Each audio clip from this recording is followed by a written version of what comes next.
ভাই আপনি একটু সরে বসেন আর এটা আবার হুশ করলে হুশ হারে যায়। হয়তো সমান করেন তাহলে দাগের ওপর যাবেন।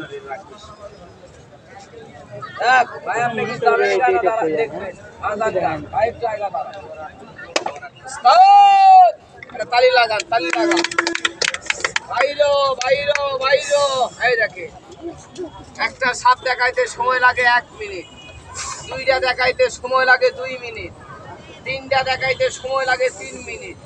যাইতে যাযাবরের ছেলে এগুলো আপনারা মনে করেন সাপ, আমি বাচ্চা মনে করি প্লাস্টিকের সাপ। একজন কয় বুঝছি দাঁত ভাঙছেন, আসলে এটার দাঁত ভাঙি নাই।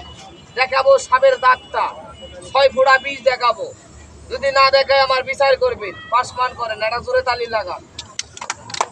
কলঙ্কিনী করিস না, মায়াবিনী দর্শনী, দাগের ওই পার যাবে না। আগে পেস্টটা দেখেন বাবা, এটার নাম আপনারা কি সাপ বলেন?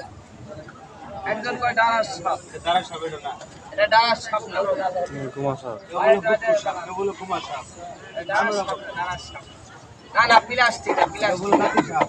এটার নাম জাতীয় কুকুর সাপ। এটা আপনারা মনে করেন সাপ, এই দেখেন এটার নাম গোমা। কামড় কয় জন্মের মতন ঘুমা।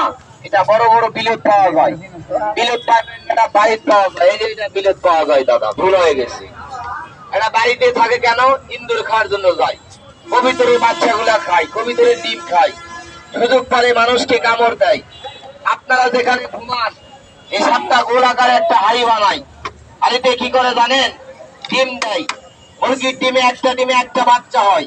এই সাপের একটা করে ডিমের মধ্যে 2টা 3টা 4টা করে বাচ্চা হয়। তাহলে একটা করে তালি লাগান।